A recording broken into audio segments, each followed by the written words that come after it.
All right, one more time. Share my screen. Slides. There we go. Oops. Oh, you know, I closed my slides. Sorry. One second here. There we are again. Sorry about that. I know I closed the slide deck. So really on a WordPress news and events, not a lot going on this time of year, but the one just most recent, if you haven't noticed, if you haven't seen an automatic update, WordPress 6.7.2 was released about a week ago, I guess, yeah, February 11th. So as far as I can tell, primarily bug fixes. So it's at around 35 bug fixes. Most of them are in core in the block editor. But also there was a change to the 2025 theme. So if you saw that needed to be updated, so that went up a version. I'm not sure exactly what the fix was, but that did require a new version of that theme. And the next major release, I was kind of wondering about this too, is the 6.8 is planned for April 15th. So we still have a little bit of time there. I'm not sure if there's any other point releases of 6.7 before then, but you can kind of keep your eye out for that. So if you did get updated to 6.7.2, or if you're just curious about it, if you go to, WordPress.org and news, it's pretty much the lead story in there. So you can dig through that a little bit more and see if there's any particular bug fixes that are of interest to you. So that's about it really for news. And that's pretty slow time in terms of events as well. How about tool or plugin spotlight? Peter, you got anything for us?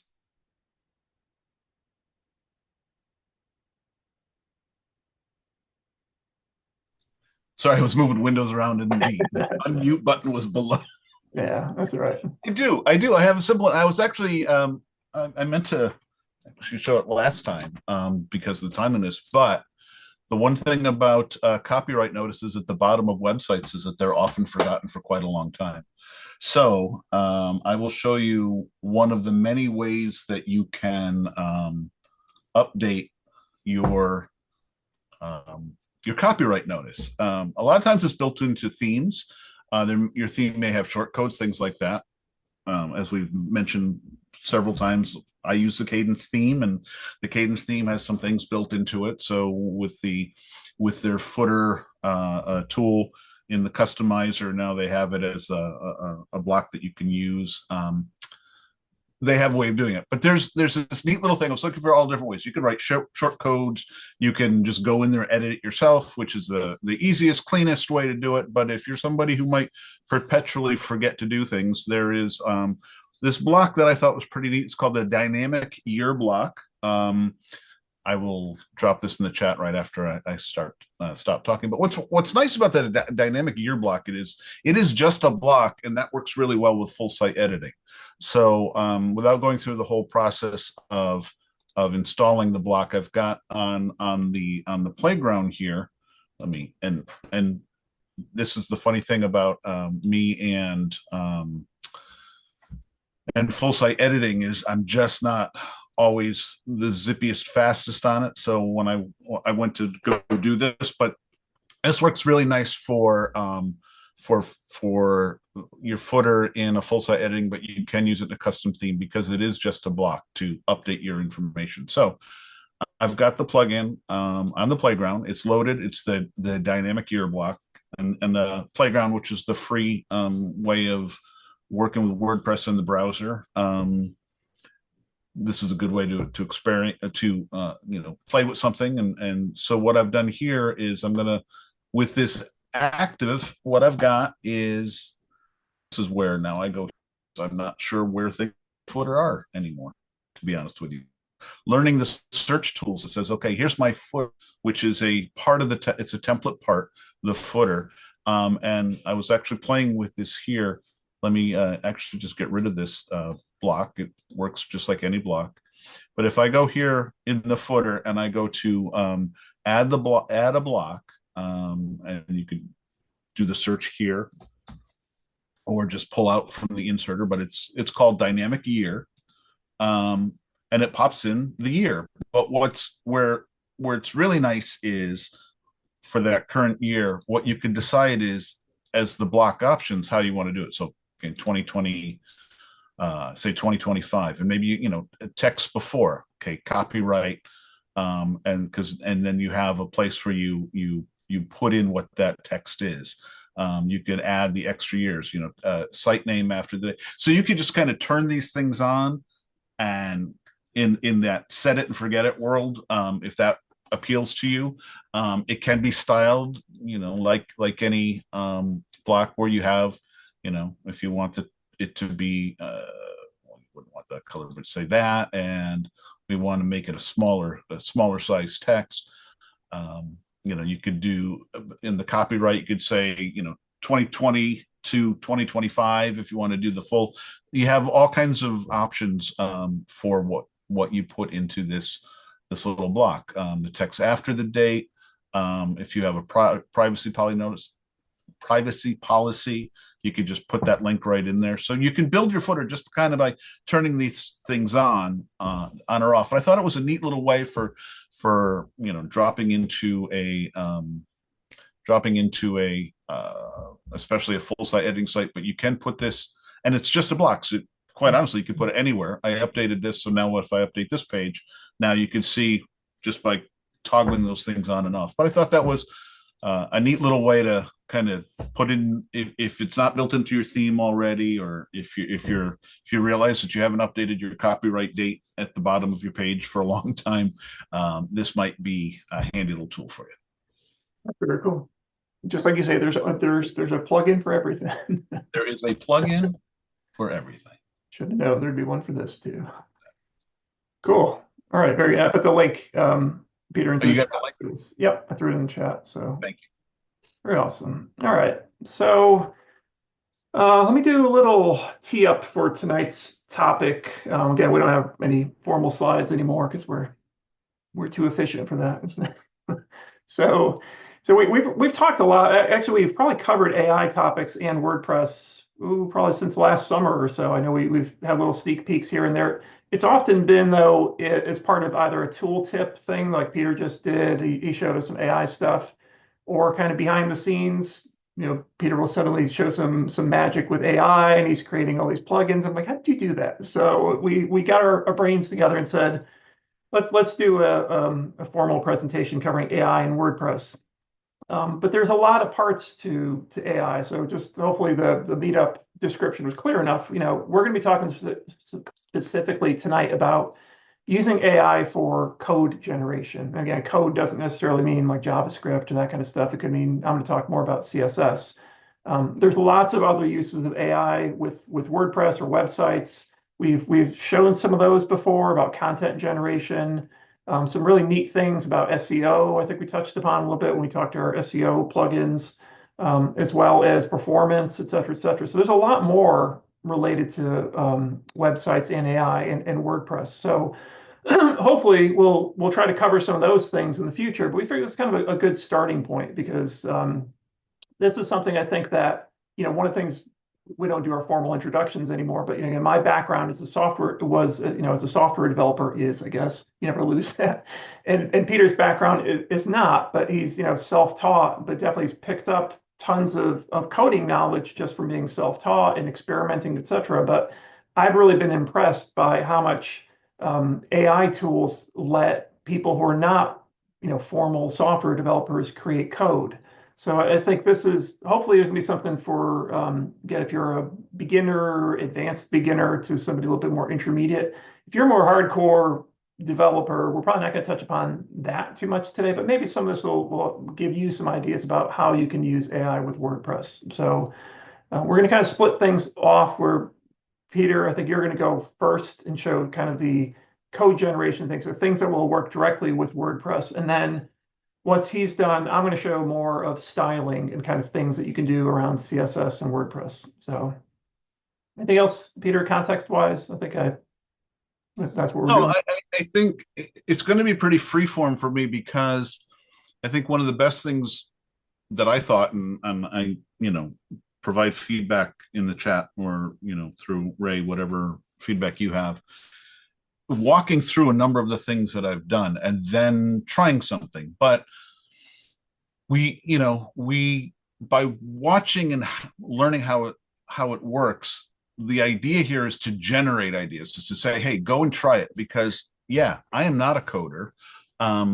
I've for many years, I mean, one thing I can do is kind of look at code, have an idea what it's doing, know the thing I might want to replace, right? So if the words that show up here, I want to be different words, and I can see that in code, I can say, okay, well, I'm changing the words here, and then that works. But now through artificial intelligence, using AI tools, I become quite good air quotes at coding air quotes, because I know the environment in which I'm working, and that would, in this case specifically WordPress, and have an idea of what I want to do. And by walking through a process with the AI tools that are out there, I've been able to build things. Now, what's really great, what please remind me to do as we're doing some of these things, is we can always ask the artificial intelligence tools to explain to us what it's doing, which is a great way to learn. And in fact, a lot of times it kind of does that as a default. Where it gets really interesting is all the different AI models that are coming out literally every week. Different ways of doing what it does. So right now we have a lot of reasoning models out there, which I'll bring up as we'll try to just kind of spontaneously come up with an idea and use one of the reasoning models, so you can see where it's actually thinking and telling you what it's thinking, and then saying, okay, I thought about that, now I thought about that. Whereas the quote older models, which is what, a few months ago, your prompting was that much more important because you were leading it down the road in the thinking process and responding to it. Some caveats going into it. Oh, first of all, in terms of the tools, and I'll show you, some of the many tools that we have available to us, and what I tend to use. But here's a warning going into it. And it's really easy to do things so incredibly fast. It can be faster for me to build something than to go find the plugin that may or may not do it, and probably has a whole lot of things that I don't need it to do. And I could just make something. The flip side of that is you can really easily go down rabbit holes of trying to get something to work exactly the way you want. And then you just keep having that conversation with that chat, right? Chat GP, you're having that chat, and you're saying, I've got a couple of examples where I've spent so much time working on it. I'm going, it was actually very fun, very entertaining, very learning. There's a great learning experience, but it was like, in the end, was it worth the time? Maybe I'll show a little bit of that too later in my yeah, good. One of the things that maybe we could even play with too is and we can do a lot once we present, then we can come back to it. And in fact, I would love to, if anybody had any ideas that they were like, gee, I wish I had this thing, put it in the chat. Maybe we'll try to build it tonight. But one of the other things that I often will do is use AI to debug other AI. In other words, I'll say, hey, I've got this code, it's not working. What do you see? Sometimes that helps. Sometimes it's amazing. Sometimes it breaks it. What I haven't had enough time to do is really start pitting the models against each other. I've tried that. So let me start sharing.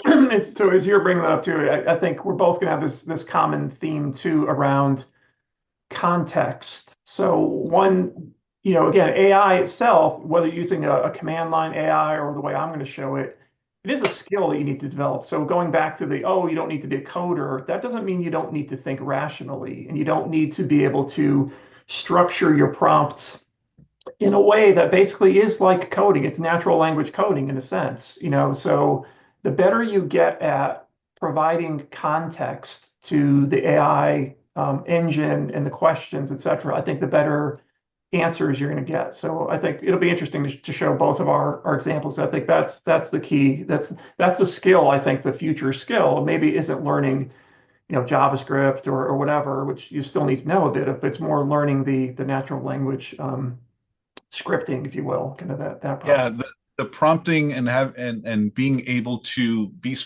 a lot of times when I'm writing something, see that in some of the stuff, and what I want to do is, of sitting here and having you watch, I'm going to go through some of the things that I created, and you can see how the conversation went, and then what that that output finally was. The main tool I use is ChatGPT. There, I also use Claude, although ChatGPT, I do have a paid account. I have the $20 a month account, not the $200 a month account, which I don't need that. And I find a lot of people can use ChatGPT, the free version. You can start an account with ChatGPT for free, and you will be able to do a lot of the things that I'm showing you, because a lot of the models now, they've been adding into the free versions. And again, maybe later we can even set up a free version, or look to see what's there. I do like Claude AI. I like the Sonnet, not the Haiku version. But like today, I don't have the paid version, and today I was working on something, and then I hit a limit that says, hey, you got to take a break until 3 o'clock. So if you have the patience to do that, but Claude is a good tool. And then there's good old Perplexity, which is great for kind of up-to-date stuff, but it's helped with some coding things too. So it's not a coding tool. And again, like I said, I might do something in ChatGPT and then bring it into Claude and say, take a look and tell me what you think about this code, or I'm running into this problem. What do you see? I've gone down rabbit holes with ChatGPT that when I went over to Claude, it approached it a completely different way and gave me exactly what I wanted in a few minutes, versus the day and a half, or not day and a half, for the half a day I was spending in ChatGPT. And now I'm going to show Gemini. So we're going to have the whole suite. Oh, there you go. Perfect. Perfect. Now, so one of the things that I wanted to make sure that let me close this. I don't need the meeting notes of that. Is so we're talking code. Code is very, very scary. You're going to see the code. I'm going to show you where the code is. I use a snippet plugin to be able to put those codes in there, but we can also create plugins. And in fact, there's times when that becomes a really great option for you. As we've mentioned in many, when you're putting code in, you can put it into not the functions PHP file, or into a child theme. I find that the snippet plugins, like WP Code, Code Snippet. Do you see a red line on my screen? Yeah, keep going. Don't worry. Yeah. I don't know where it came from. That's the weirdest thing. Code Snippets is another popular snippet plugin. Fluent Snippets is a pretty good new one from the people who have Fluent Forms and all.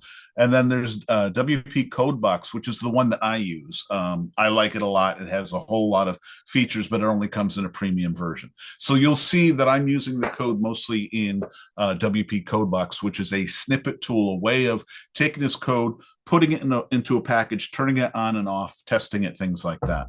And then in terms of just creating a plugin, so you wanted to, hey, I made something, now I want it as an installable plugin, just like what you would have coming out of the repository, except for on your PC that you install.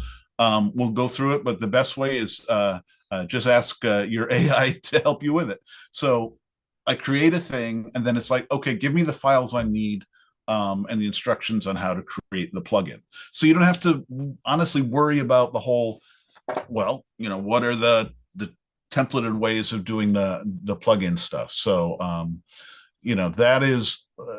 that is something that can be very, very helpful where you want to package it and move it on. But a lot of times I'm using the plugins. All right. So, hey, Peter, do me a favor 1 second. Stop sharing your screen for a second. Yeah. Are we going to get rid of that line? No, restart it again. Restart sharing again. Sorry. Did I hit something? No, I think we're good. Just restart sharing. All righty. Are we good? Yep, we're good. That makes me happy, because I would have just stared at that all night long. Okay, so again, I think one of the best ways to go into this is I'm going to show some of these things in action on my Experiment Press website. We're going to go into the dashboard here, and I am going to go to my code box, and I don't have a lot of the snippets there. They're installed, but they're active. But I want to walk through some. So my question is, if anybody has one that they really want to see how I do, but I'm gonna here's some I've got ready to show you.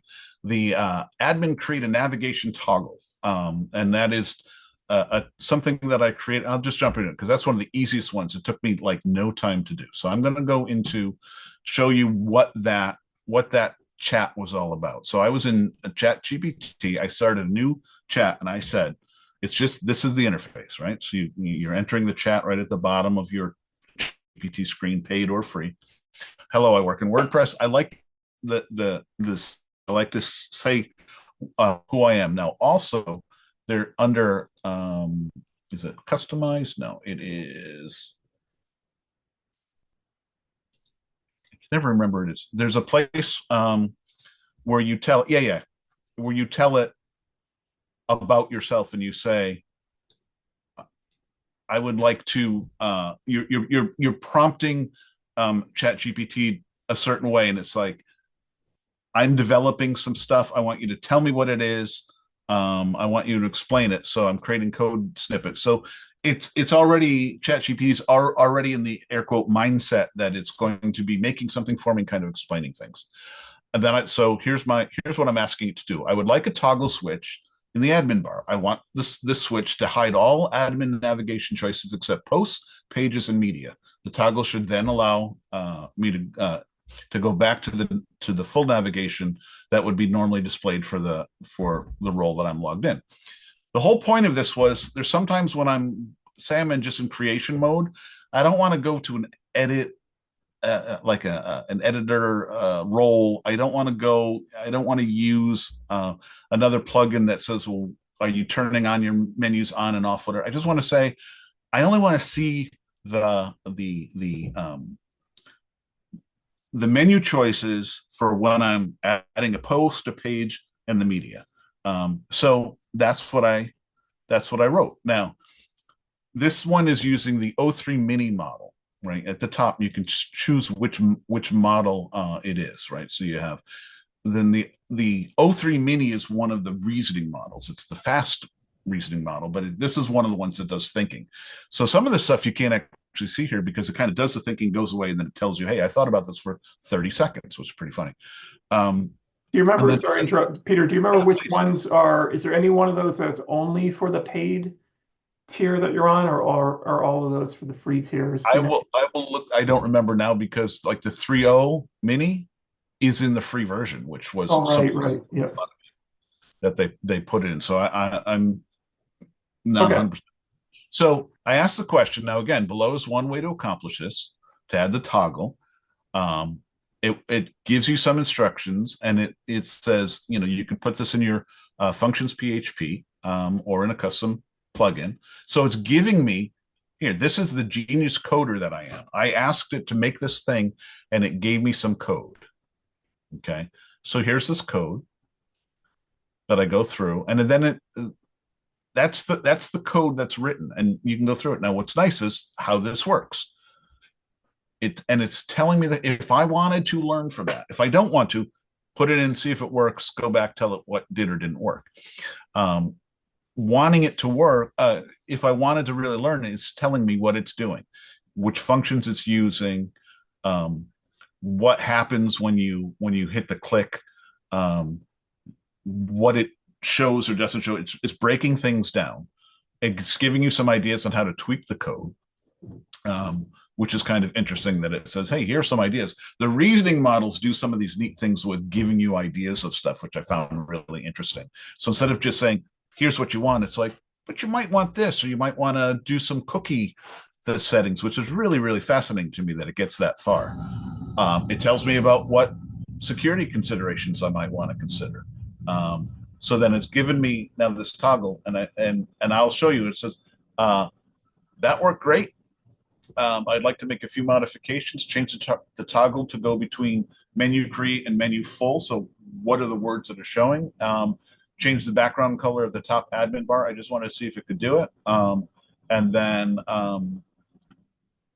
remove the WordPress collapse menu choice that displays the bottom of the menu when in create mode. It's just, there was something there that says I didn't need to see that. So all it did was it took that same process. So I took this code up here I used it. It worked. I said, now I want to tweak it. So I came back and I gave the additional instructions. I told it worked, so it didn't like start redoing it all, and then told the tweaks that I want, and now it gave me the new set of code.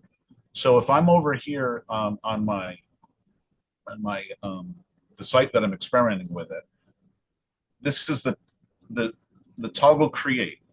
Um, this is the code that ChatGPT gave me, right? And in fact, and I didn't change anything in terms of like, it preloads thinking that you're going to make a plugin out of this, so it puts the information in the snippet. You don't really need that, but this is the code. Just literally copy and paste it in this snippet plugin. Like many, you can, once you save it and you don't get it, you can toggle it on or off. So now I've toggled it so that this is active. So now if I go to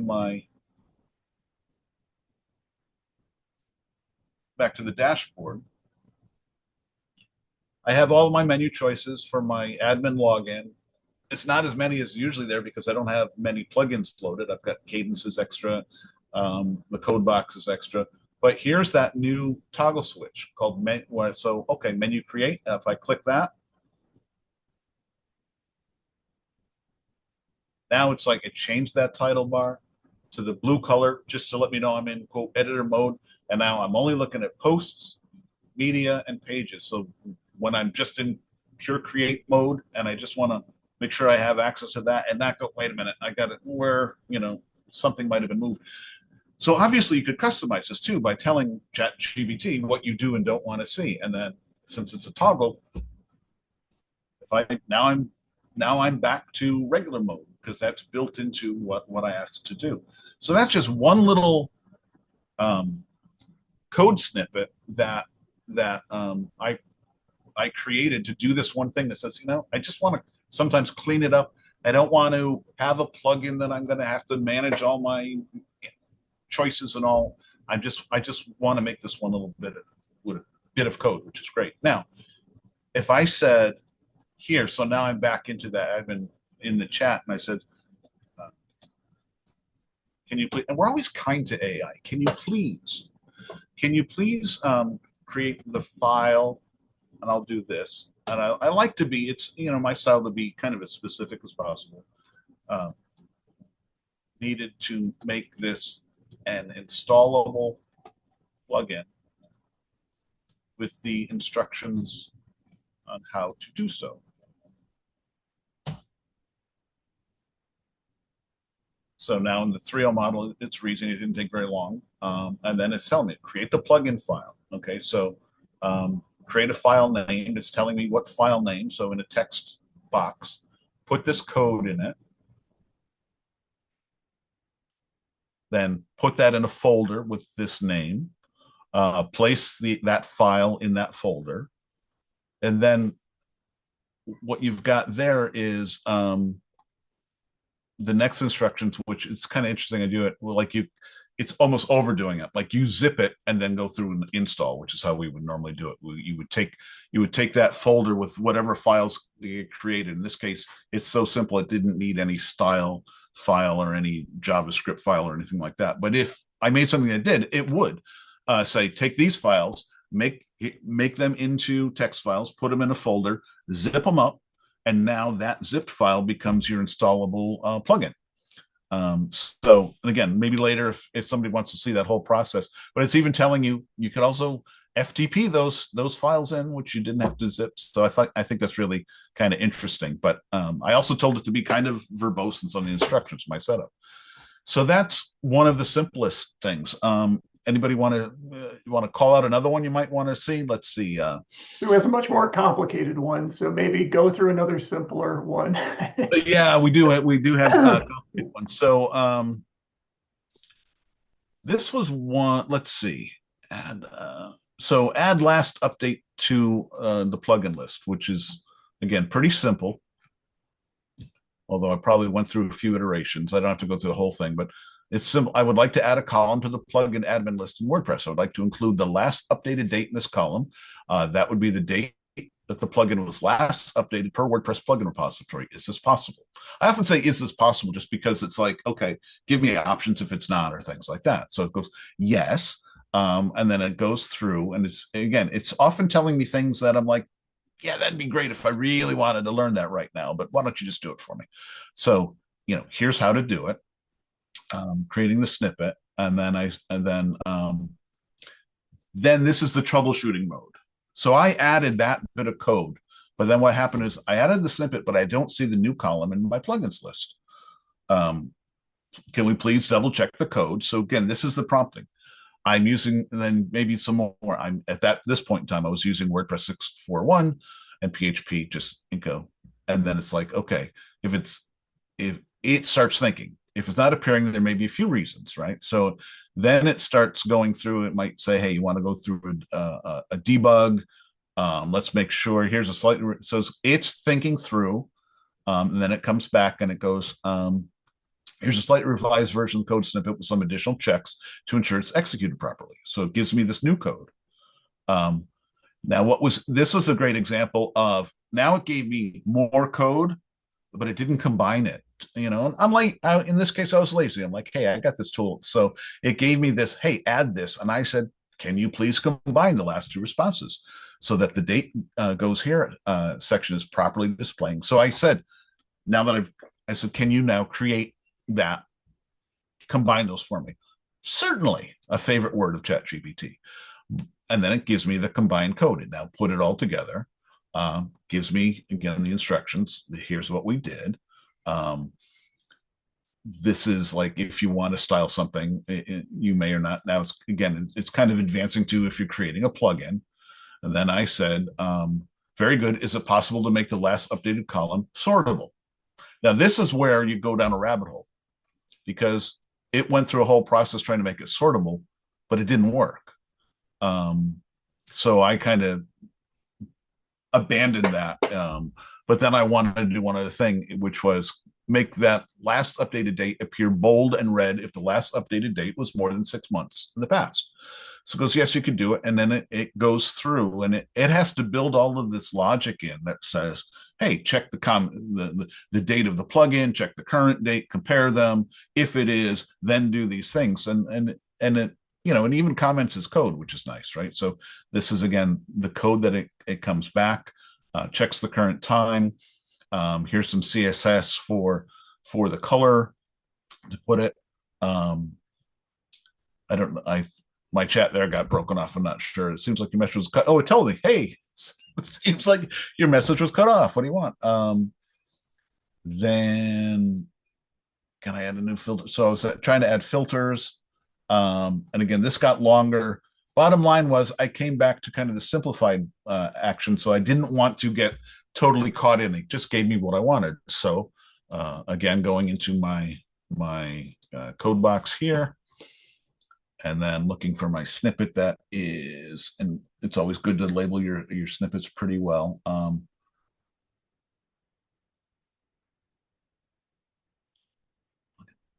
Last update, this one here. So this is the code that it gave me. I'm now activating it. So it's commented the code. So now that it's activated, if I go into my installed plugins,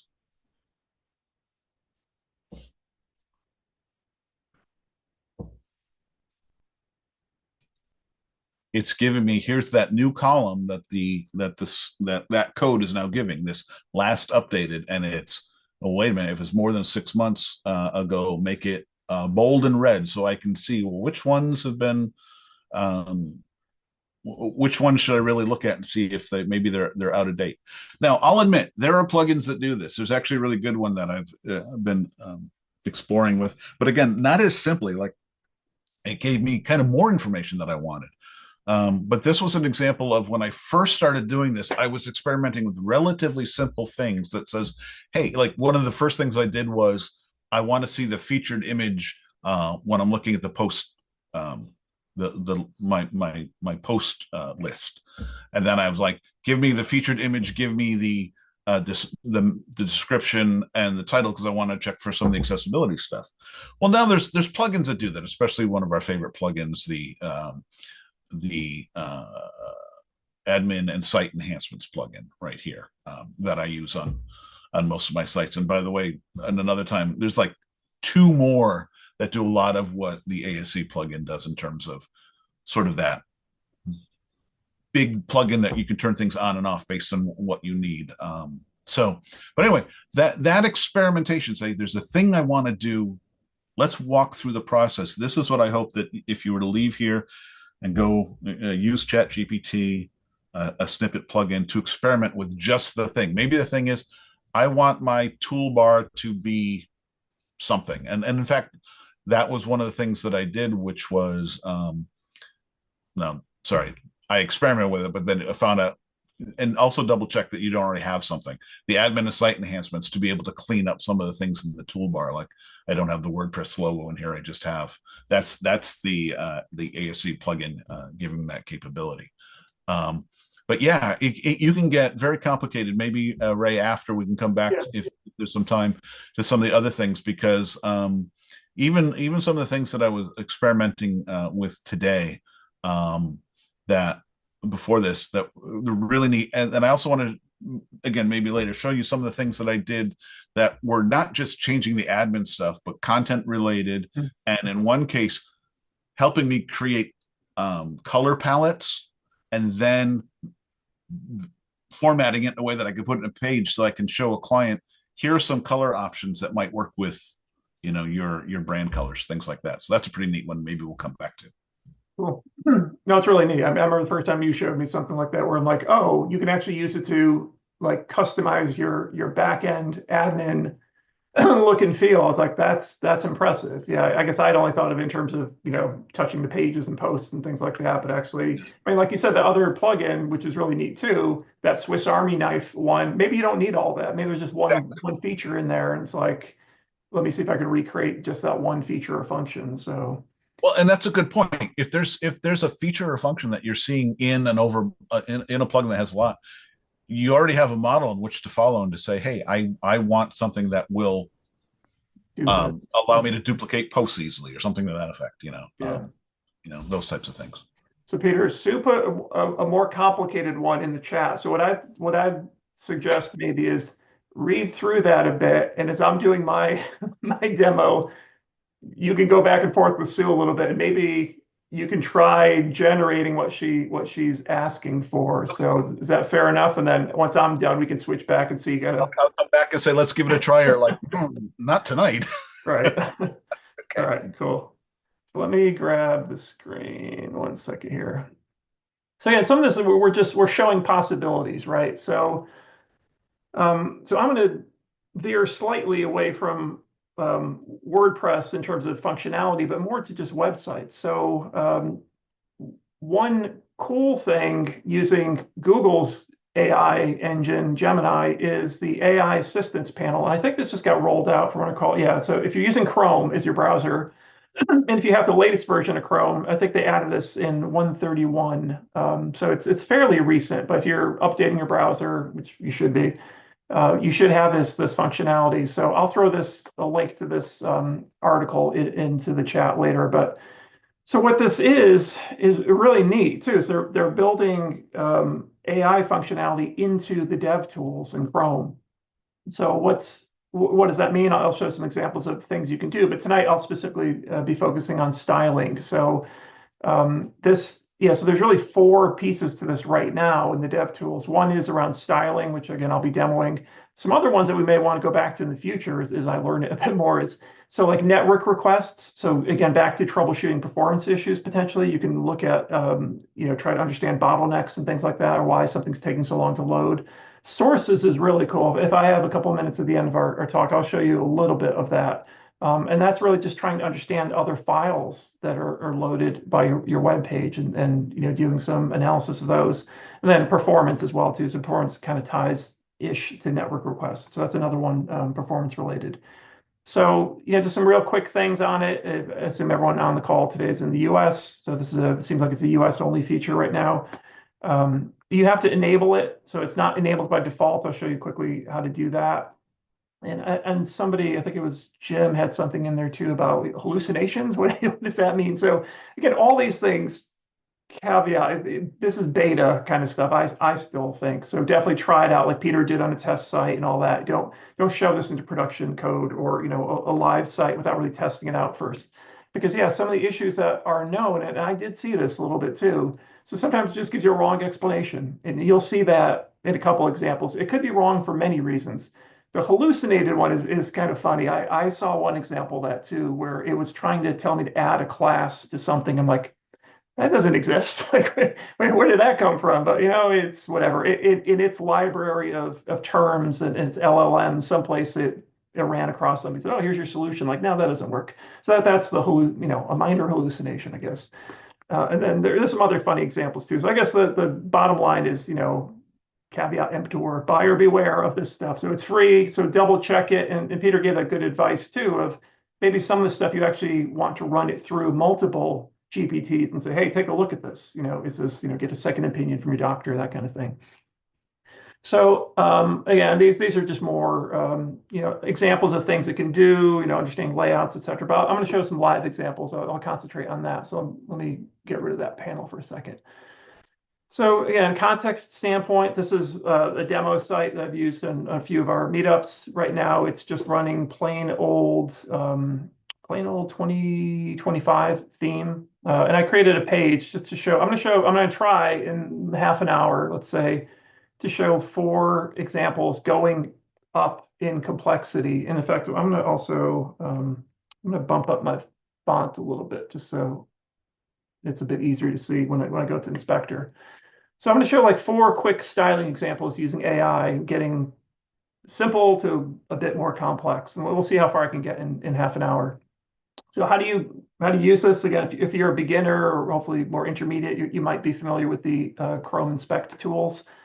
So Inspect, I think if you're using Chrome, I believe you have to turn on developer options to even get this to begin with, but Google that to find it out. But what I'm going to do in this first example is I'm going to change the styling of one of these buttons.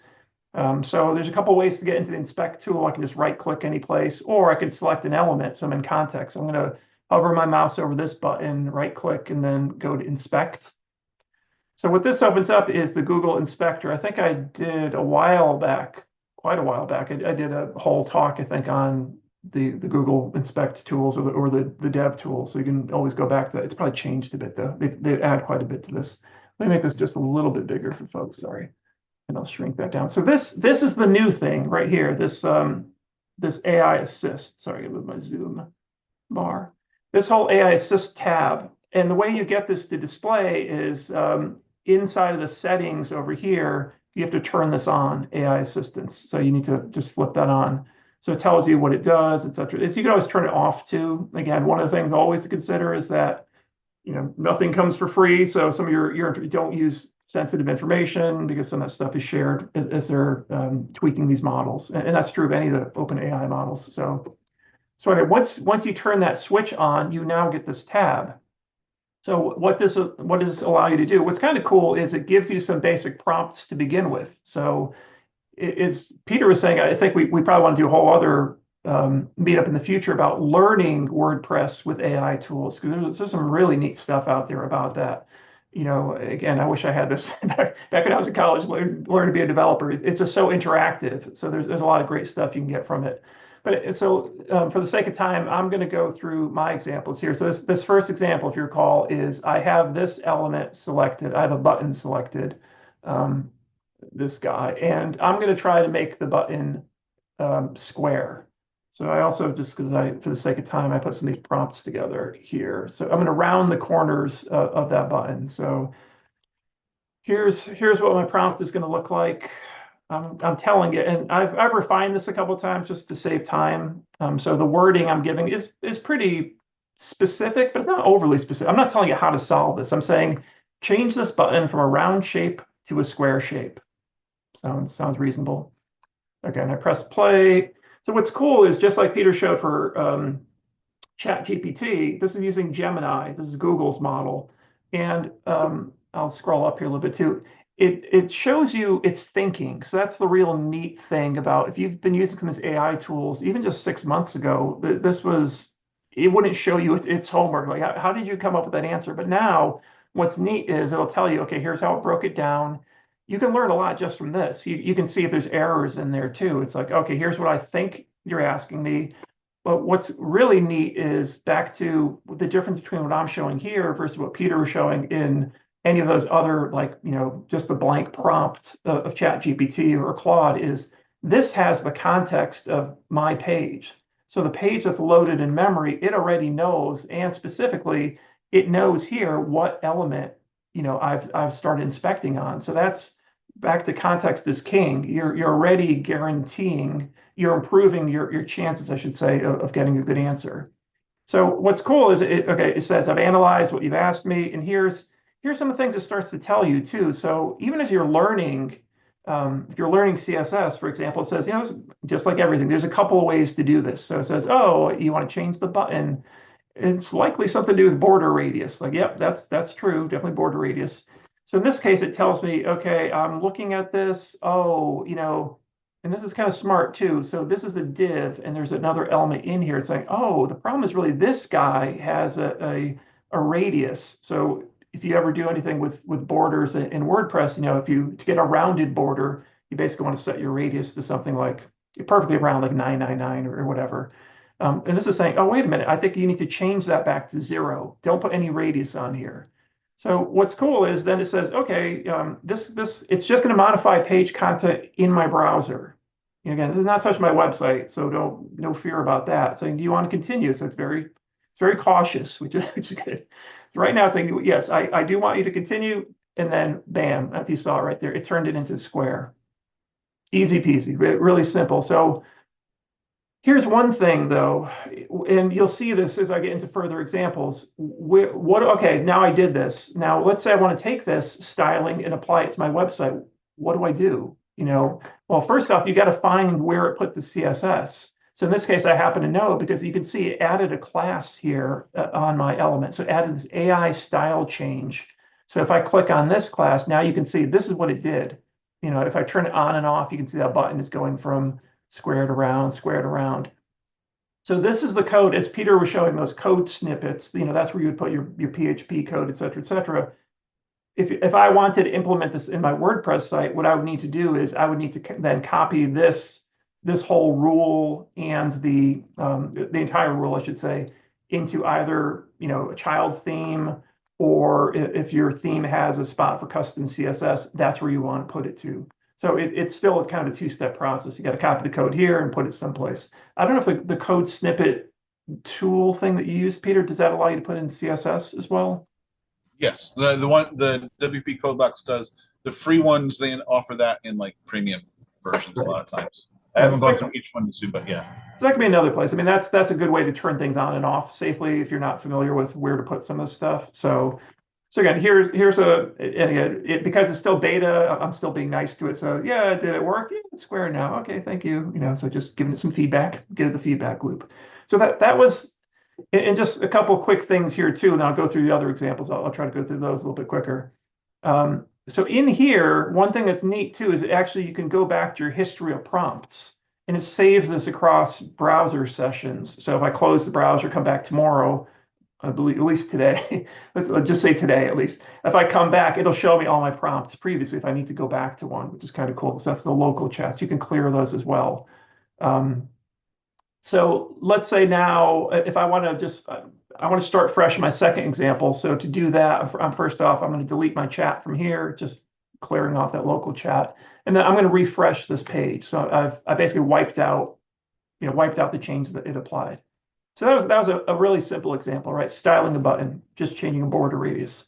Now here's a slightly more complicated, like barely, but let's say in this case, I want to hide. So this is an image and it has a caption. I want to hide this caption. And I think, I could be wrong, I think this is using the default WordPress image block, which I don't believe allows you to hide the caption in the styling.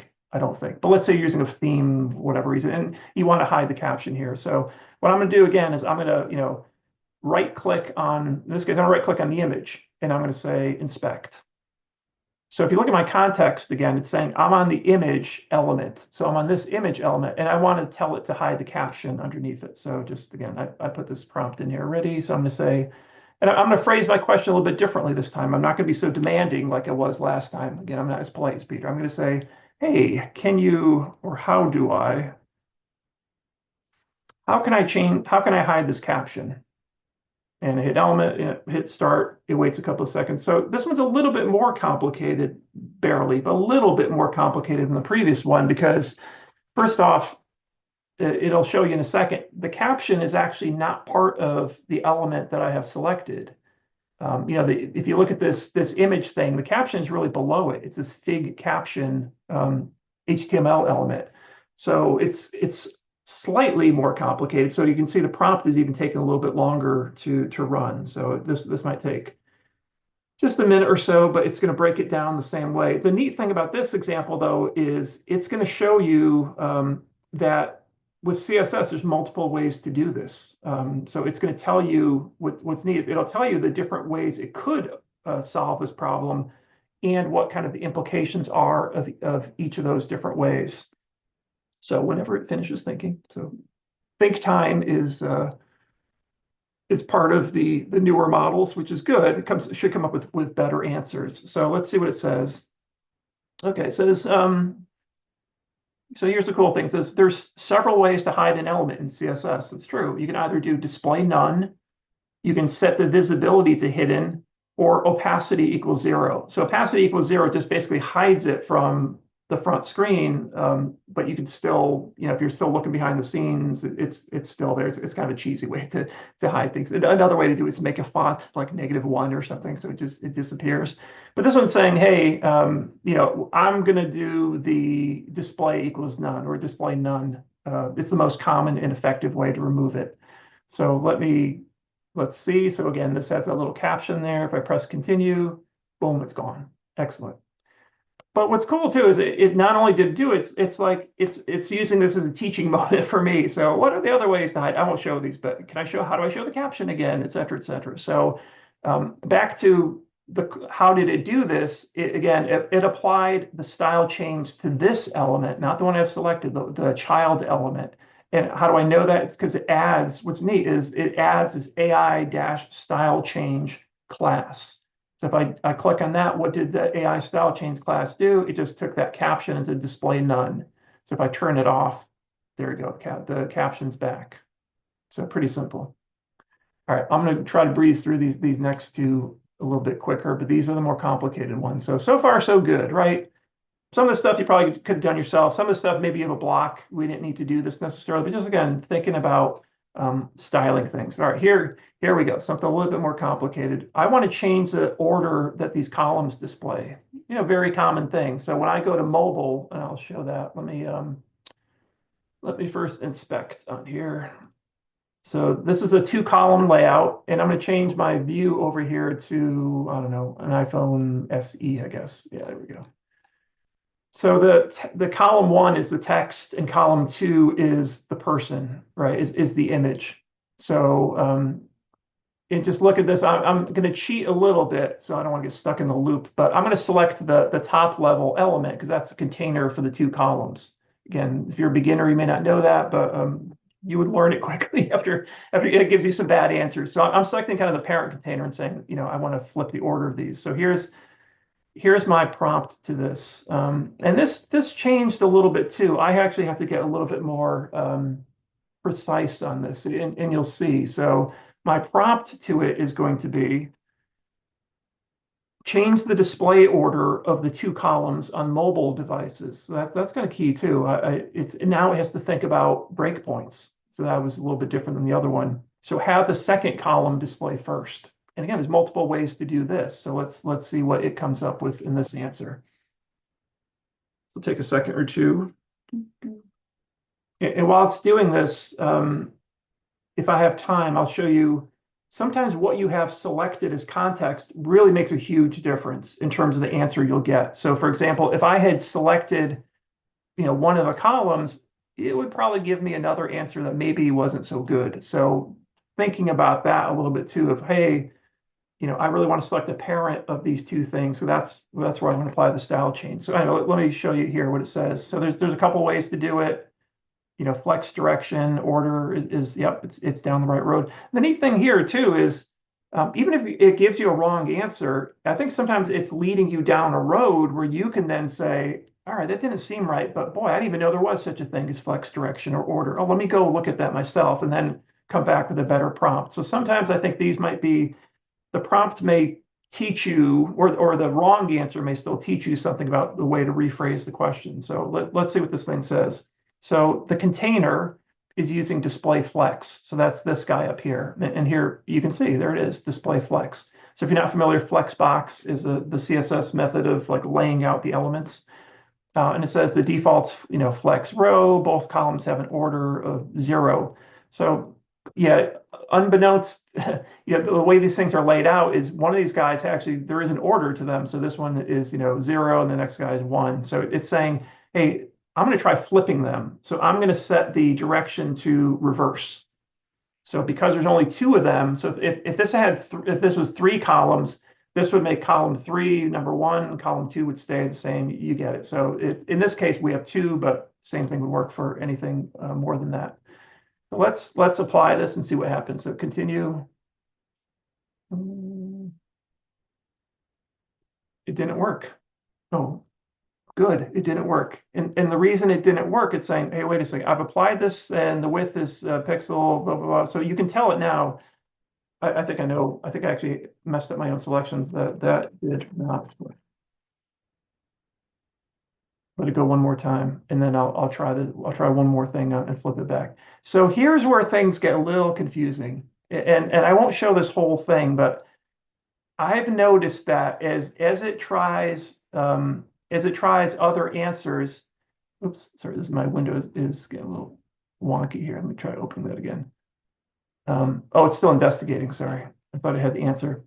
As it tries to find answers when it's broken, it seems to sometimes come up with more and more complicated solutions. Like by the time I was done with one of these, and I think I'll jump past it, it was giving me so much CSS in the end. I was like, what are you doing? Like I was losing track of what it was trying to do. So be really careful. I think once it gets to that point where things are just a little out of whack. So let me restart this again. I'm just going to refresh this and get rid of the prompt so I can show the way to get this working. So I made myself, I actually caused more of an issue. I actually want to select the first column and say, I want to reverse these. So let me try my prompt again. So again, change the order, the 2 columns of mobile devices, have the second column display first. Do that again. Because there really is, once this thing is done, hopefully it's going to get the right solution this time. Sometimes the styling code it gave me, as I said, was unnecessarily complex. So in this case, I think it's gonna give me the right one. It's gonna say, all right, switch the order. Go ahead, continue there. That worked. So I'm glad it didn't work. So when I had the parent selected, it gave me the wrong solution. When I had one of the columns selected, it was like, oh, and I'll without diving too deep into that, the reason was because there actually was an overriding style on the column. So the parent here is a flex. The children by default were actually set as block because you can actually see because WordPress puts styling on top of it. So that's one tricky thing. Sometimes styles may override. So it'll keep trying though. Like eventually this AI will say, oh, wait a minute, because it's something else. Let me try this. Let me try this. So, but as you can see in this case, it did the right thing. It flipped them over. I just put an example here. This is all it really needed to do, just to change the direction to column reverse. It did it a different way. It changed the order of them. And then I'll see if I can get this last one going in just a second. So let me refresh my screen again. Here's something we've talked about many times here. It's a very common issue. All right, I've got 3 columns, all of different lengths, and I've got a button on the bottom of each of them. So these are the standard, I forgot to mention, these are the standard WordPress blocks. I'm not using any cadence blocks or anything like that. It's just a standard button, standard paragraph in a column, a 3-column layout. So what I want to do is I want these buttons to go to the bottom, right? So there's something you think was simpler with like cadence rows and columns. It's actually a lot simpler, but let me show you how to do this from a CSS standpoint. So in this case, I want to go back to just a desktop view, and let me change this to like 50% so we can see it. All right. So in this case, I think this is the one where I do actually need to select, and again, some of this is trial and error, but I'm going to go select the parent container of those columns. And I'll show the one that works. So I originally had a prompt that says, how do I align all the buttons to the bottom of each column? And it kept going, if I have time later, I'll show it to you. It kept giving me more and more complicated solutions. It was doing stuff with like positioning and all that. Like that, it's gotten out of control. So after several refinements, I got it down to a much simpler prompt. But you can see, as I was talking before about natural language, this takes some refinement. This takes some thinking. So I'm telling it what to do, basically, within reason. I'm not saying specific code, but I'm saying, first off, I want all the columns to have the same height. That's not the only way to solve this problem, but I wanted to get it moving along a little bit. So I want all the columns to have the same height. I want the paragraph in each column to align to the top, because one solution that gave me everything went to the bottom. And I want the button in each column to align to the bottom. So I've basically given it three very specific, distinct directions. So let's see if it's going to work. And again, just like anything, there's multiple ways to solve this problem. And not that's really a problem, but the one it's going to give me, I think, is eventually landed on the simplest one. All right, so what's it going to do? Yeah, so here it says, and this is cool. It's telling you what it's doing. So it reveals the columns already using flex. Yep, it's already a row direction. Yep. However, this is kind of similar to the one up above it. The columns are defined as block, and that means that the content just kind of fills the space given to it. So what this does is, first off, it changes each column from a block to flex. And then it changes flex direction to column so it can start doing things with the items in it. So anyway, and then stretch space in between, it's another flex. So it's using a lot of flexbox stuff, which can be a little bit confusing at times. So let me just run this to make sure it works. Hey, there it goes. It aligned everything to the bottom. I will say, so it worked, but back to my caveat about inefficient. The way it solved this problem was it actually duplicated CSS. So if you look at this AI style change, it applied 4 style changes to this. So it first applied something at the parent container, which got crossed out because it actually wasn't even needed. It tried applying a change up here this is basically junk. You can see it got crossed out because at the child element, here's what it did. For each of these columns, it made it flex, column, start, space between. But it's kind of inefficient CSS because it's doing this same thing for this one and this one, very separate things. So, ideally you'd want to clean this up. You'd want to make this one single class. I would copy these rules, create a class, and then add it to either each of the columns or add it to the container row level. So it's not perfect, but it's better than nothing. It gets you to a start. And again, context, I think, is key. So don't take away the fact that there's definitely some issues with this right now. Your answer may change, but I think just as a starting point, this is pretty amazing because you're not just, as Peter was showing before, of like a blank prompt. I'm now actually applying AI to something, right here, a live page, and I can see the results, right away. So it's really powerful for just having come out, a couple releases ago or so.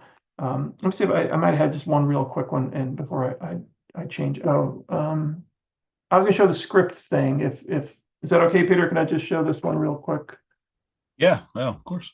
All right, this is it's just a site. I wanted to find a site that had a plugin on it. So again, another thing you can do with inspect, and this is probably worth the whole other meetup at some point, is if you go to sources. So this site has several plugins in it. Let's say I wanted to look at one of these. Let's say I didn't know. It's kind of silly because this one's kind of self-apparent. So there's this simple banner plugin. But as you select this in sources, you can say, what does the script do? So I'm going to click on that. Yeah, it gives me a prompt, and it's going to analyze the file. And what's cool, I'll make this window bigger in a second, is, again, it's JavaScript, so it's code. Let's give me a second.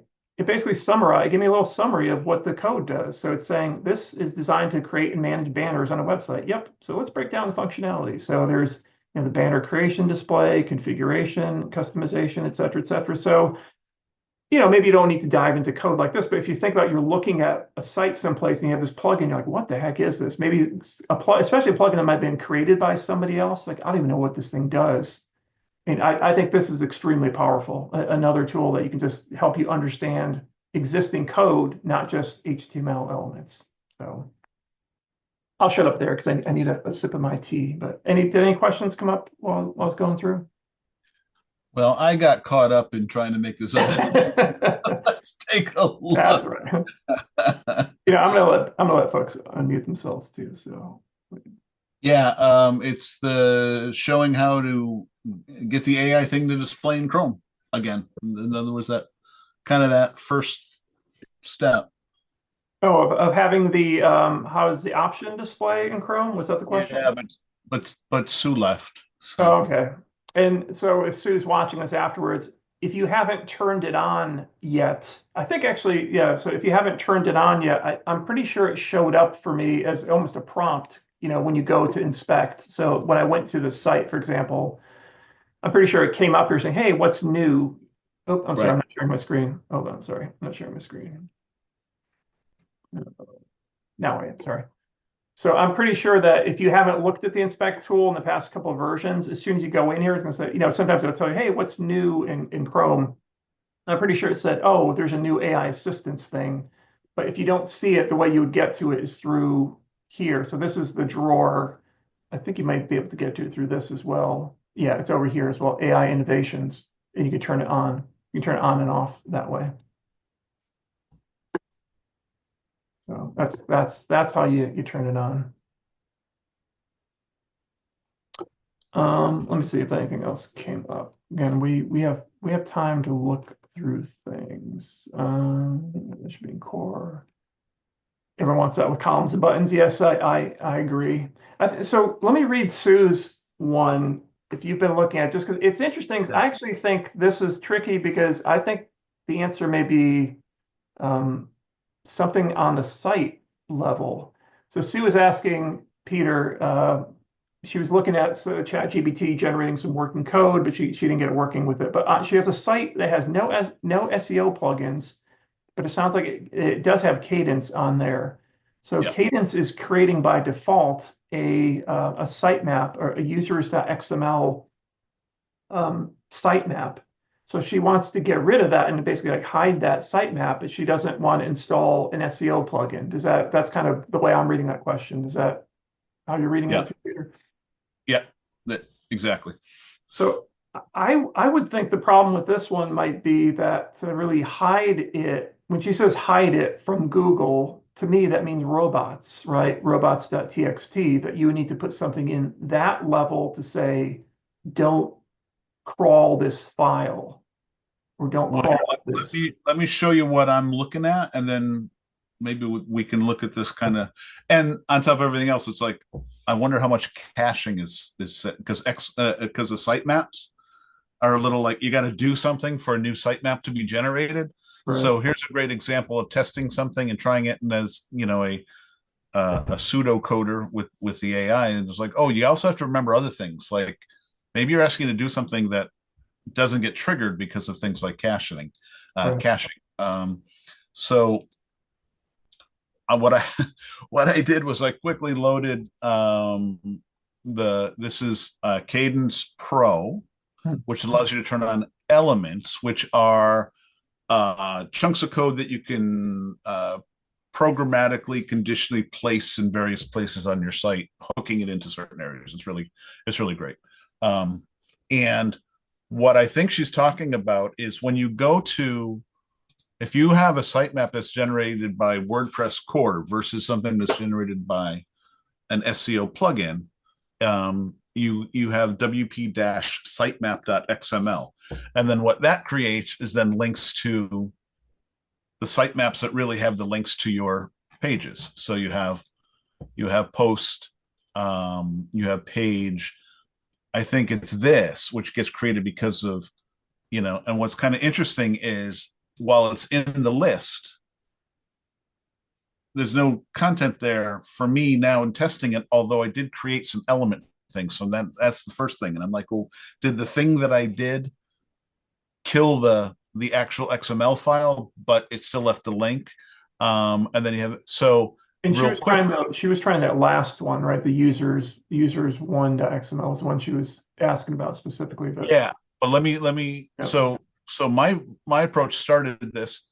I gave the whole thing, and this is what I want to do. I want to get rid of, and it's like, oh, okay. They thought about it, and it said it's looking for KT elements. It's saying here's some code to get rid of that specific thing, the element thing, how it works. Oh, by the way, if it's not KT elements and it's Cadence or whatever, it's giving you like ways to fix it, which is kind of really interesting. Didn't work, Yeah. and then didn't work, and then more code. So I'm coming back, trying different things. I still see it. I say, well, maybe you got rid of the file. It's still in that main list, the WP sitemap file. And it's like, okay, taking a look. So then I wanted to, and this is another way to do it. I came at a different way. Can we modify our approach and have WordPress only show the posts and pages in the sitemaps and nothing else?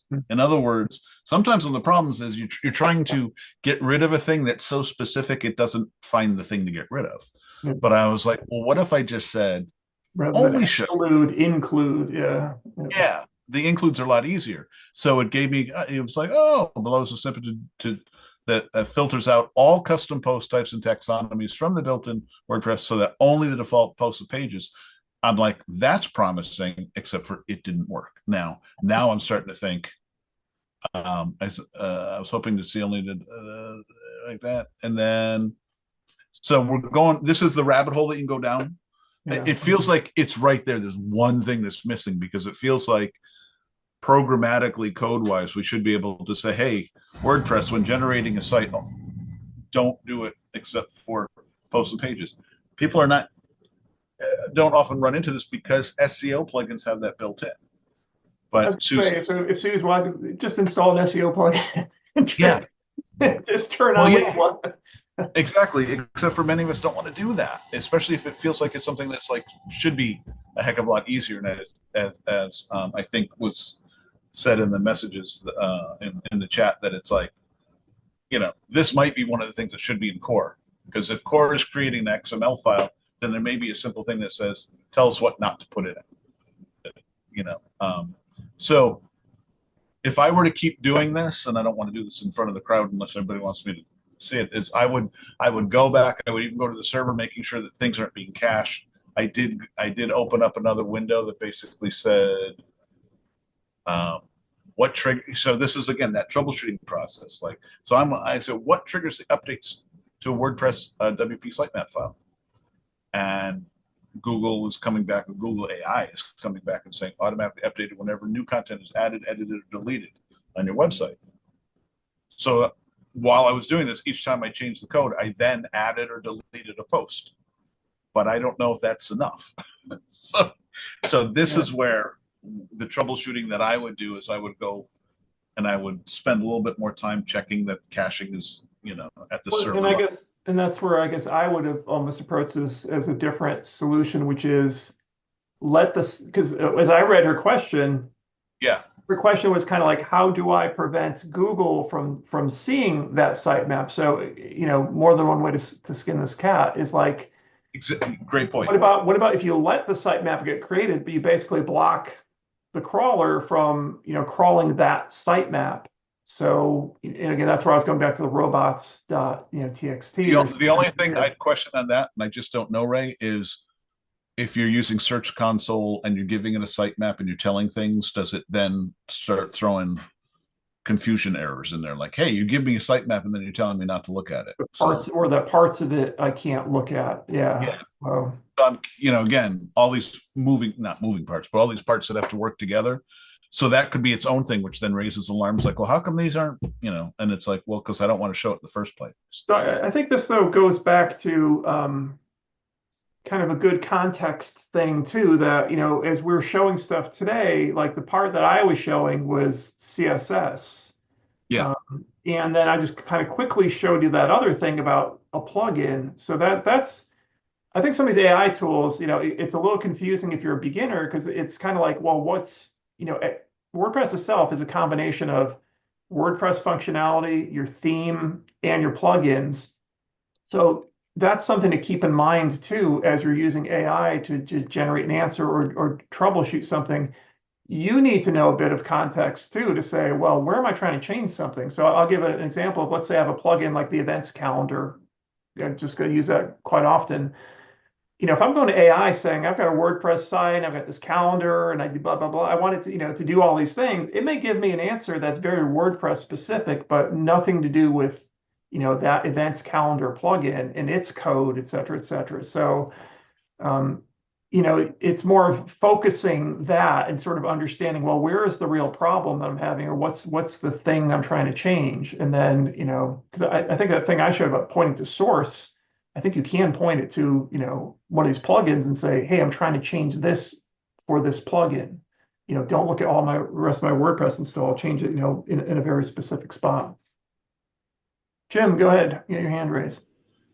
That brings up an interesting point of, because I was thinking about like how useful this could be for maintaining old websites. Like we've all been like confronted, hey, we got this website and could you just make this change? And it's done with some theme or some builder that you've never had experience with.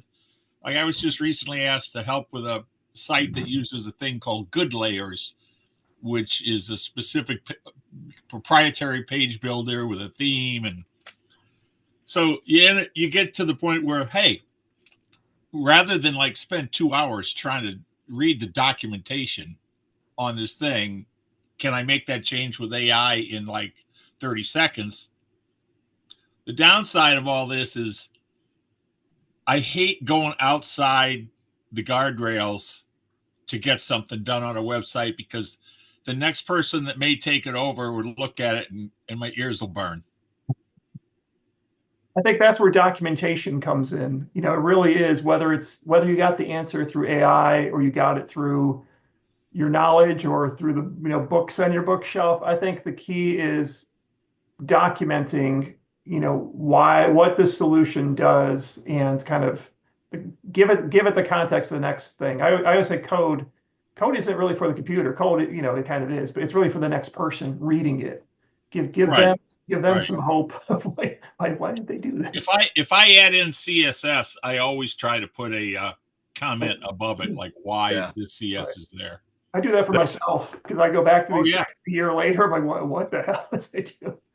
But that's a good point. I have a website that well, now we're just completely redoing it, which is the right way to do anyway. By the way, if you ever have an old website and it's like how to update it, very often the fastest way to do it is completely redo it on a new platform, or like like the theme that you work on, all versus trying to deconstruct something. However, nowadays I had one and there was so much built into like functions PHP and all and other things in other places that now I would have taken that, and not being a coder trying to look at that, I would just take it, load it into a chat GPT and say, please break this down and tell me what each function is doing.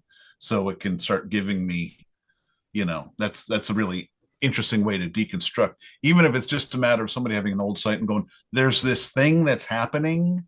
I don't want to do anything but make that thing either not happen or happen differently, but I don't know where or how.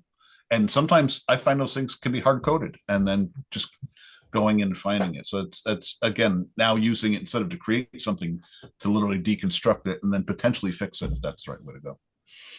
So let's take a quick look at Eric. Thanks for finding that code. So Peter, have you tried putting that function into a snippet? It didn't do anything. So now this is where I'm thinking I'm going to look at the server level and see if I can't just Clear do cache. some. Yeah. So now I'm going to delete a post and add a post just to see if that does anything in terms of generating or not generating. So and then clearing. let me just show while you're doing that, just to show so Eric found this in WordPress 5.5. Looks like it's a blog post somebody said about how to remove users from getting returned back in the XML sitemap. So it's basically adding a filter, right? So saying, returning false, so not returning any data when when it's looping through this looking for users. So that's interesting. So this kind of goes back, if this works, that's why I'm hoping Peter gets it to work. I think it's back to my thing about phrasing the question differently. So this to me is a slightly different phrasing of a question. It's almost saying, how it's like this: how do I remove users from the WordPress generated XML sitemap? I wonder if it would give this filter, using I don't know if you have to be specific, using PHP or using a WordPress function. How do I do that?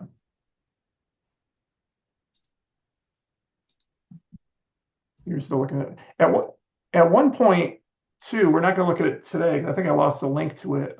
Somebody had created, so back to LLMs, and the idea of context. This might be another one for a future topic, but if Peter turned me on to this, but Notebook LM is the free one from Google, and it's using Gemini behind the scenes. But the neat thing about Notebook LM is you can upload sources to it. So it'll, like, for example, a PDF, or I think you can point to websites as well now too.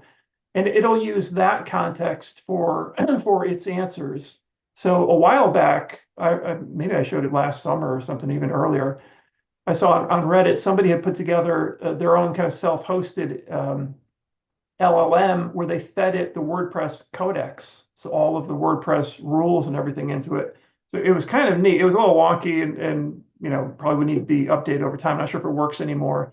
But that was kind of cool because that was another way to interact with an AI it was almost like a WordPress AI. It would tell you, oh, you're trying to do this. Here's the WordPress function you need to use, or here's the WordPress, here's within WordPress's context of answers. So it wasn't trying to give you JavaScript or kind of other things outside of like core WordPress functions. So yeah, that's why I'm curious that code that Eric sent, if that does work. I wonder if ChatGPT would be smart enough to say, oh, add as a filter, because that's a very specific WordPress solution.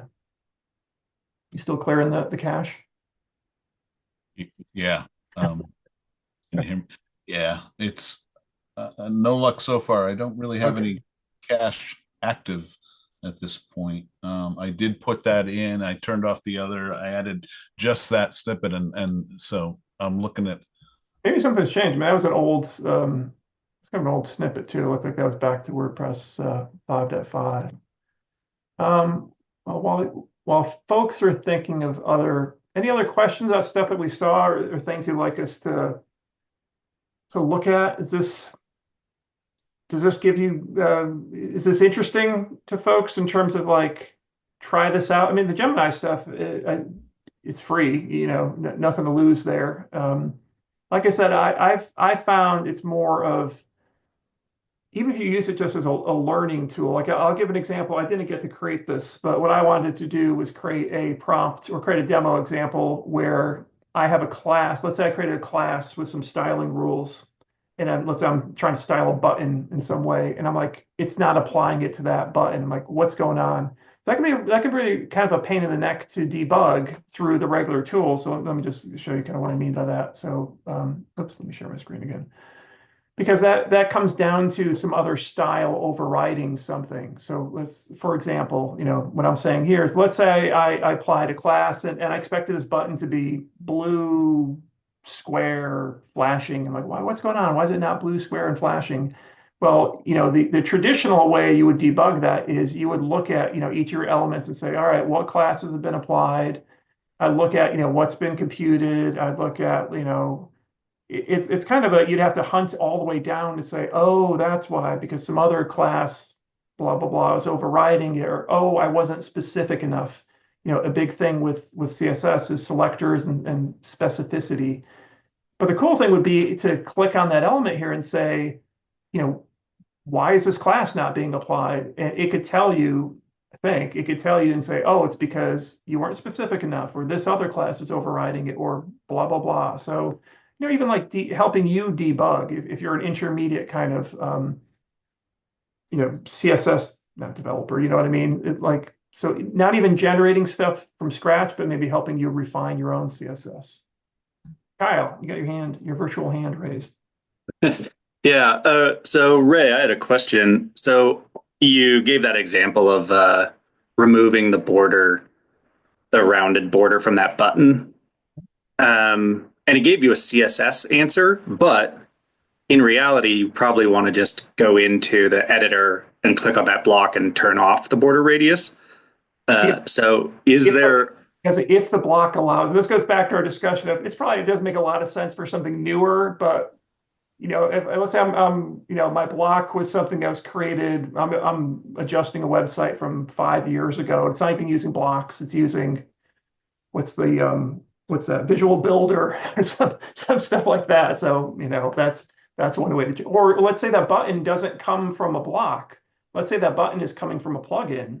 The plugin has its own thing. So, but yeah, right. But so my question is that is there a way for the AI to sort of know when you should be using CSS versus when you should be doing things within the admin? Or is that sort of on you to figure out? I would say it goes back. That's a great question. I don't know. I would guess it doesn't have the context. It doesn't have the full WordPress context. And that was kind of what I was saying about that thing about the codex, of ideally this LLM, again, think about it. I was using the built-in Chrome inspect tools, right? So at that point, I'm looking at HTML. That HTML could have been created by Joomla. It could have been hand-coded HTML. It could have been Wix. It could have been Squarespace. It doesn't really know the content management system. There's just a bunch of tags in there that maybe it can infer this is WordPress, but no, it doesn't have that context in there. I don't know if I can say in there, hey, this is a WordPress website. What would be the best solution to do this? I'll play around with that afterwards too. But that's I think that's still a missing piece of this. You're right. Like Peter's prompt, if you remember from the very beginning, I think that's the thing we're talking about earlier about he gave it the context of I'm a WordPress developer. So at least its answers, it should give you more WordPress centric answers. But I don't. Ideally, yeah, it'd be cool to feed it in the block theme or block documentation and say, hey, dummy, why don't you just go into this design thing and flip it around? You don't need CSS. But yeah, no, today it's not quite there. Thanks. Yeah, I will show. So later, back to one of these. I don't know if you saw this or not, Peter, but when one of our future topics about learning WordPress, I saw a really cool demo and I tried it out quickly. It's another Google tool. It's part of that suite. It's part of the suite that includes Notebook LM, but I forgot the heck it's called. I'll see if I can remember the name. But this AI assistant can look at your desktop. It can look at your browser. You know what I'm talking about? I forgot the name of it. And the example the guy showed, and I watched the tutorial, then I tried it with WordPress. The example the guy showed was he showed it an Excel spreadsheet, and he said, "How do I do a pivot table?" And it said, "Oh, I'll help you with that." And it showed him everything. It said, "Click here," and he said, "All right, slow down." It walked him through it by voice. It was saying, "Click here, click there." I said, "That's neat. Let me try that with WordPress." Sure enough, I gave it something simple, and this is just more of a preview. I'd like to play with it more and demo it in the future. It did talk me through the basic things of WordPress. So I think I had it do, I set up a blank website and I said, I want to switch my home page from a page to the blogs. I want to show all the latest blog posts. I said, okay, I can help you with that. And it went through that and it told me, go to the admin thing, go to, the reading settings and all that. So it does have some WordPress context. I didn't push it far enough to see, does it understand blocks? It did kind of understand full site editing, but the answer gave me was wrong. So it's still getting there. But yeah, that's sort of, we're in early days with this stuff. I think the more context, like ideally, you're right. If this Chrome extension thing says not only, oh, that's a web page, but oh, that's a WordPress web page. You're right. Maybe the answers will be different. Maybe the answers won't even be CSS. Right. I'm going to have to come back to this XML sitemap because really, I'm looking at a file manager and the file doesn't exist, but it still dishes out the page. So it's somewhere, somehow and it could even be at a server level that.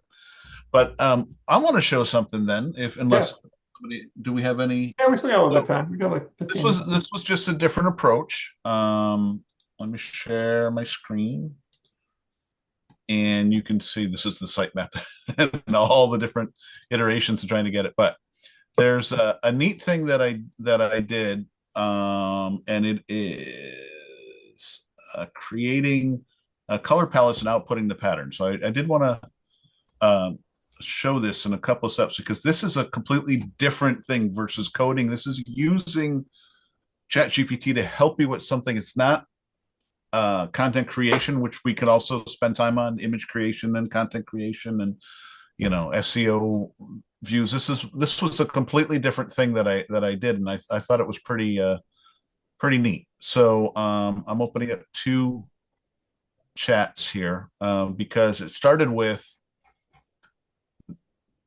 this. All right, without reading the whole thing, the bottom line is there's a website.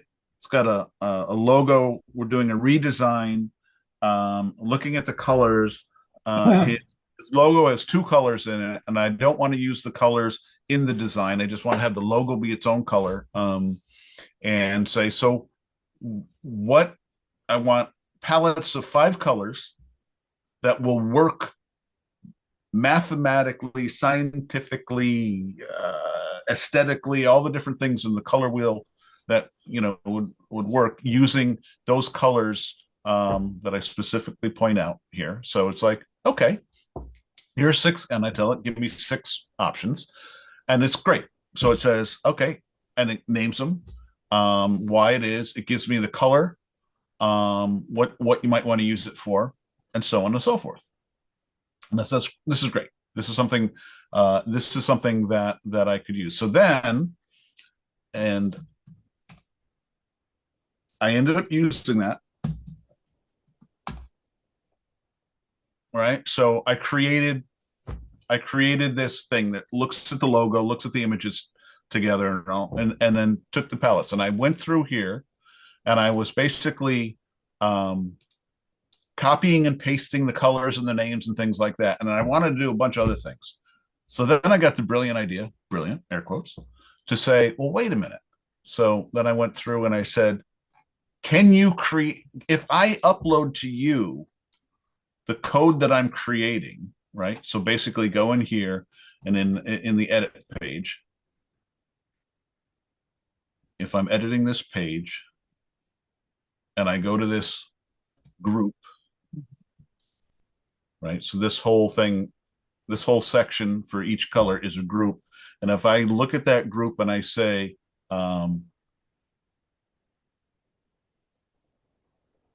where's the code?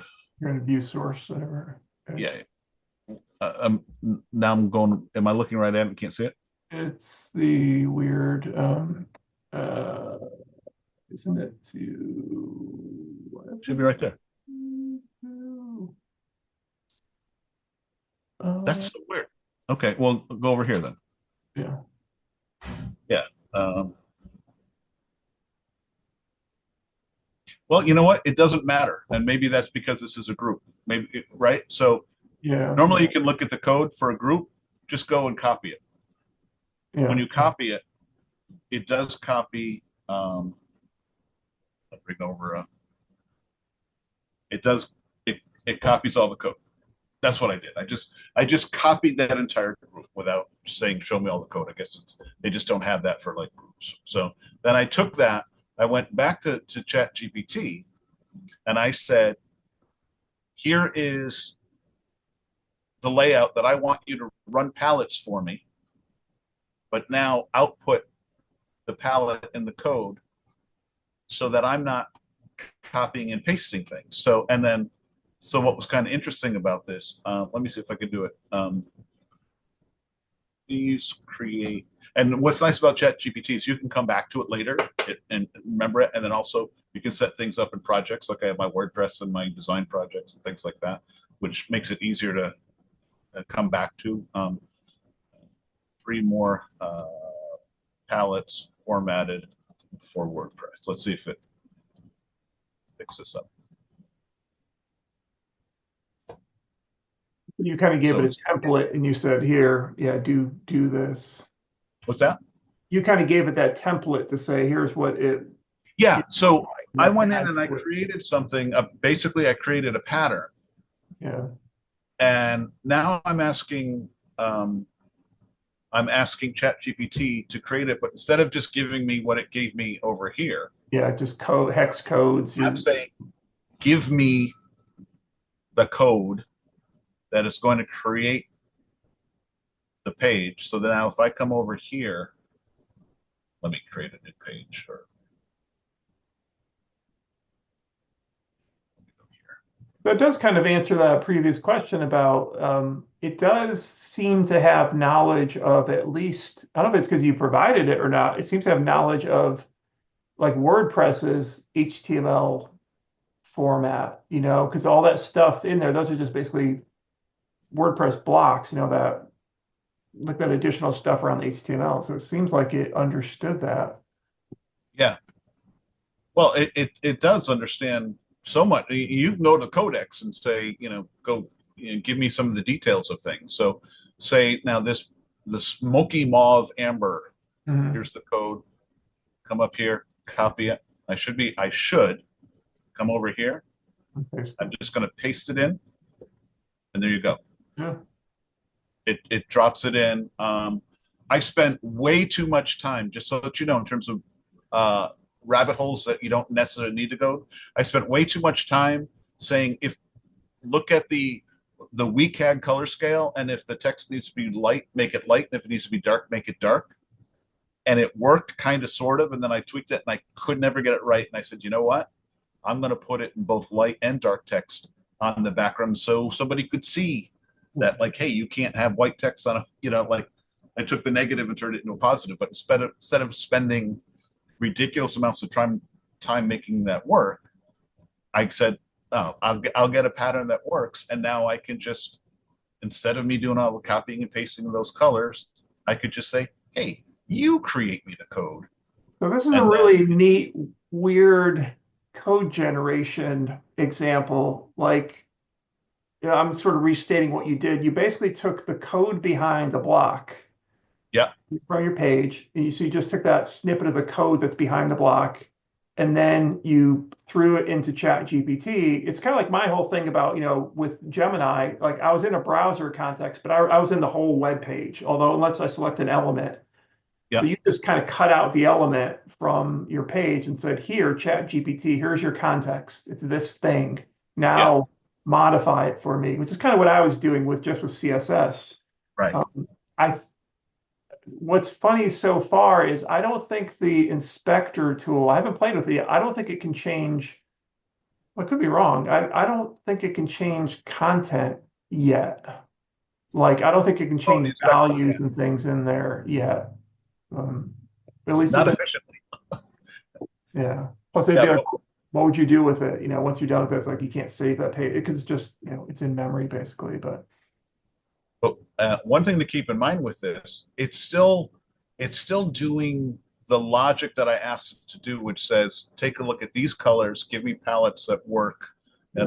It's still doing that, but now instead of just outputting it straight like that, I've primed it with, I want your output to look like wherever I put the code, model it after this and look for it. And in fact, in one of the iterations, it says, oh, well, let's create a template where it literally had like, square brackets, color, variables that I can use. But I'm like, but you already know what it is. So then I just basically said, you see go that? and Also, I'm sorry. Can you scroll up a little bit? Actually, I like that.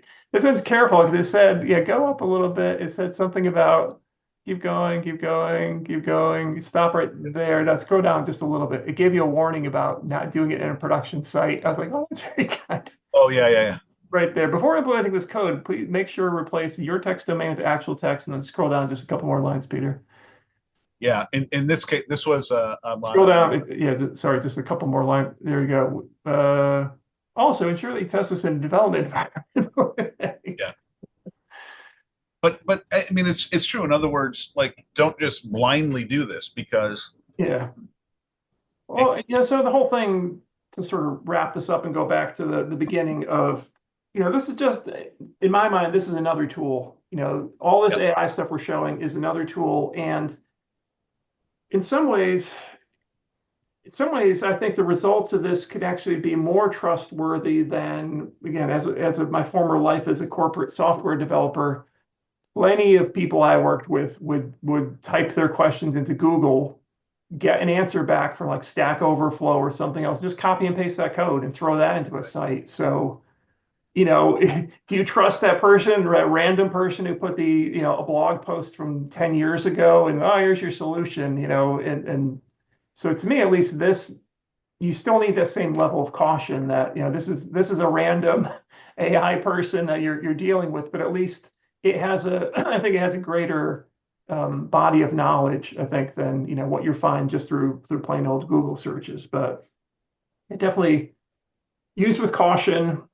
Yeah. Test it out. And I don't think this is, I know we say ourselves for beginners. To me, I wasn't trying to imply that, like what I was showing, for example, probably isn't appropriate for a beginner, because you do need a little bit of experience with like CSS to understand, oh, how do these things work?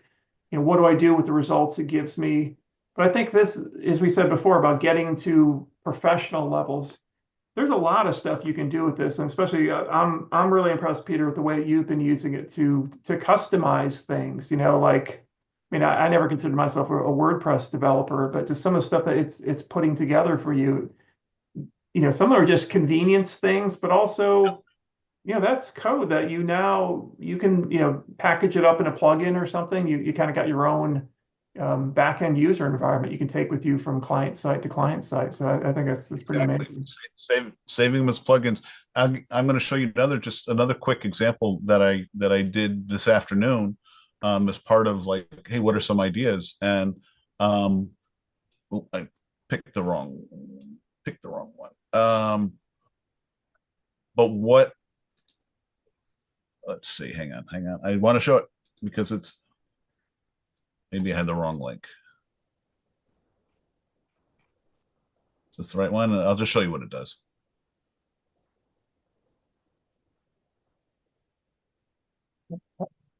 Yeah. Okay. No, this is the one, because what I did was I didn't to not have every variable, to not have a plugin, but I created a block pattern. I got the block patterns ID and I said, I want this block pattern, in this case, like considered a call to action, to appear at a particular point on every post. And you can go into it now and say every post with this tag or that tag and that type of thing. So I went back and forth, there was a couple of iterations, not too much, but the idea being it was writing code that was like, okay, look for, and tweaking it, put this above the third, I think it's above the third heading of any post. And if there's not a third heading, put it at the bottom. So there's a pattern there that I sent. And now when you look at this page, even though it's not in the content here, now on every post, there's this pattern was placed there. Now there are plugins and premium plugins that do stuff like this, but that was not hard. I did that in 15 minutes. Yeah. And now where you're saying, Ray, in terms of knowing things, I was like, okay, the easiest way to do it, how do I call up a pattern? Well, when you go to edit a pattern, you see the ID of it. Every post and page and pattern has an ID in the, and I basically said, hey, ChatGPT, use that pattern. It was literally hard. It's like hard coding. Like I didn't have a plugin that would look at variables and go pick from my pattern list. I was like, I have a pattern. I know which one it is. I want to put it on pages automatically. And now I can go in and just change that pattern. And now, because I told it every third headline and every third heading, and if you go down into the code, when you go further down, it's going to have a part that explains how it finds where to put it and count things down and stuff. So it's really neat. Again, I wanted to make sure I was showing some things that were front end too, versus just all the tweaks that I've been doing on the back end, because that's where I use it the most.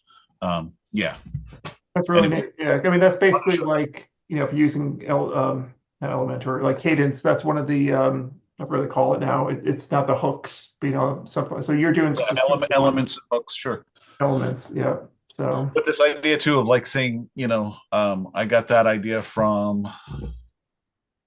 I forget which plugin I got, where it was literally, put it a third of the way down the page, or put it, like a variable amount versus hooking into a particular spot. So I can't remember if Cadence has that built into it. I don't know if they do, but anyway, all very right. neat front end stuff. Very, very cool. Again, this won't be the last time we show AI stuff. I think hopefully this just, again, gave people some ideas of what you can do now and what's coming. It's really powerful, and we have lots more to show of generating whole sites, doing performance. So we won't like flood everyone with too much AI stuff. We'll sprinkle it throughout the year so you get different examples of what you can do. So, and if you have ideas, any things you want to see from AI, again, from a topic standpoint, put it on Facebook group, send it to Peter or myself through Meetup. So we'd love to hear things you'd like us to test out. It's a lot of fun. So that's it. Thanks everyone for joining us. As always, I'll put the recording out sometime end of day tomorrow, and everyone have a good night. Take care. Good night, everybody. See ya. Bye.